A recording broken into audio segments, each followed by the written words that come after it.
Going on, Jerome? So I did not have Kwesi and his comments on PFF lighting Viking social media on fire this afternoon, but here we are. I just got bingo. Ooh, that's a bingo. You just said bingo. So everyone knows that Kwesi comes from an analytical background, like so Wall Street guy, R&D guy, all that stuff, numbers and things and calculations that we can't even imagine, right? And I'm Asian. I don't even understand all of his math versus the old school. That guy can play, sort of scouting, right? And Kwesi. So the story about Kwesi and PFF really kind of lit things on fire this afternoon, and a lot of people are upset, as evidenced by some of the reactions you see on social media. But when I initially saw it, I was just like, no. So I wanted to dig into the entomology of what the hell is going on here, and Kwesi. I feel like this could be an elaborate troll, or this could literally be an admission that should get him fired. I'm not sure which one yet. Now, PFF, frenemies, yes. The analytics, yeah. So most of the league uses PFF. Most teams also have their own internal grading system. Some of the times the things don't mesh, and I think Pro Football Focus is a great resource in terms of breaking down non-box score ways of looking at players and efficiency and quality and caliber and all that stuff. Do I think PFF gets 100% right? No. Absolutely not. I think it's something that should be taken into account, just like black and white box scores don't tell the whole story. But so diving on into this. Purple Persuasion and some of the other social accounts put out something similar to this. So they tweeted, "You might want to pay attention to PFF stats because Vikings GM Kwesi Adofo-Mensah uses them." Shocked emoji. Here's what Cam said in Matthew Collar's book. Quote, "Using PFF to teach myself things that, frankly, I didn't know. PFF really allows somebody to go deep and study that for themselves." So on the surface, you're just like, great. So our GM learned everything that he knows from Pro Football Focus, which is just peachy. I wish I had the Ben Affleck smoking meme right now. Oh, wait, I do. Magic of editing. But talk about Matthew Collar's book. So Matthew Collar, longtime beat writer for the Vikings, formerly in Buffalo. He put out a book last fall.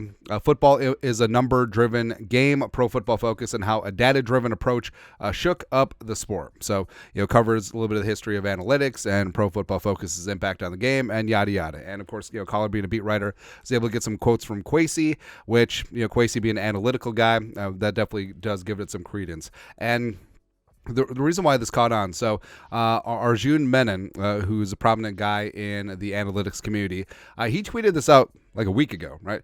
People might be surprised about Jim Harbaugh and analytics, but don't forget Kwesi Adofo-Mensah was hired in the Harbaugh regime in 2013 and got a seat at the table with coaches and front office members. Excerpts from Matthew Collar's excellent book. So this is straight from the book. Back to the book. Quote, this is Kwesi talking. Quote, "The one superpower that I do have," Kwesi talk about his superpowers, "is that I'm one of the most curious people you'll ever meet. So if you give me information, I can go use numbers because numbers is my love language." Was Kwesi talking over like a candlelit dinner or something like that? What the hell is going on here? That's how I teach myself things, Adofo-Mensah said over the phone. Using PFF to teach myself things that, frankly, I didn't know. I knew a fan level, but I had to sit in a room with Vic Fangio and Ed Donatel. Come on, man. And Kyle Shanahan and Mike Shanahan and John Lynch. Hey, 4 out of 5 ain't bad.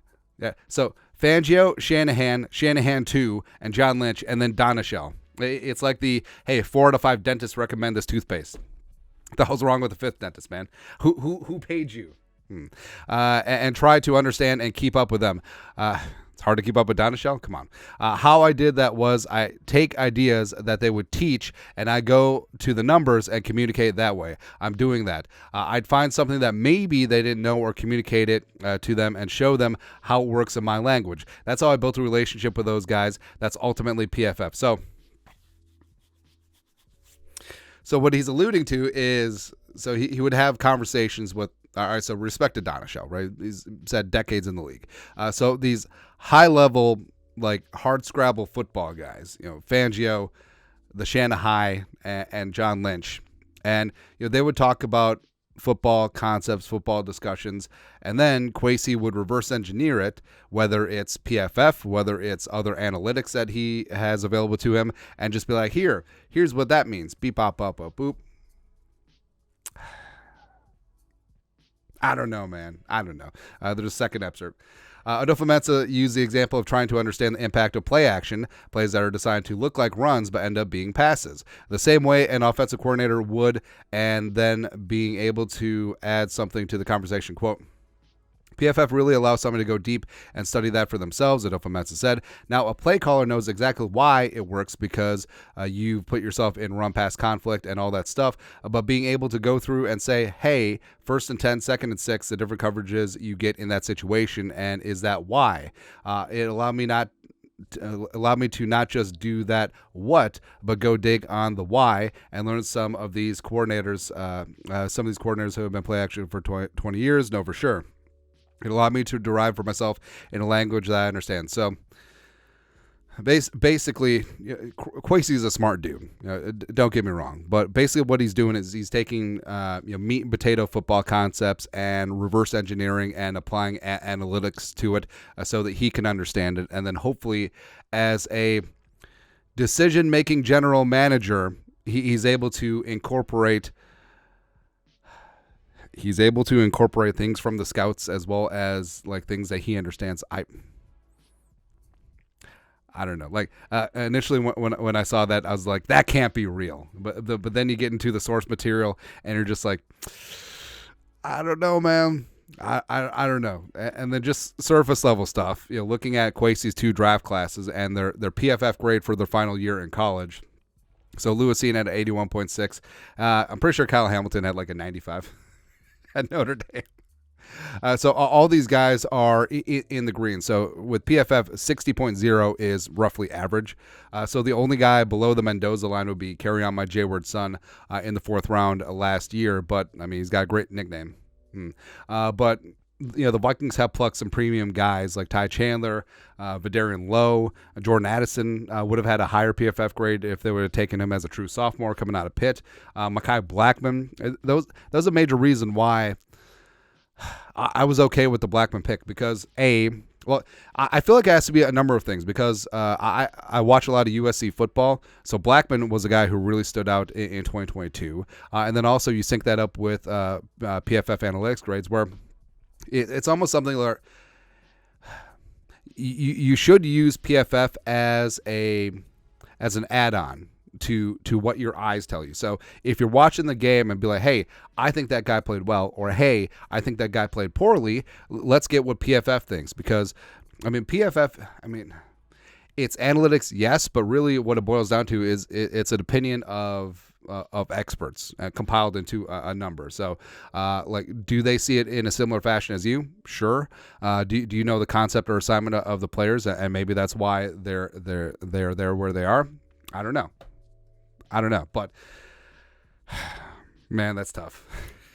All right, so I don't know. So do we just lop off like who instead of the big board? Do we just take whoever has the highest PFF grade? I know that's completely being reductive about what's going on here, but I understand what Kwesi is trying to do, and I understand that he's trying to talk up the analytics community writ large and PFF specifically, but this is a bad look.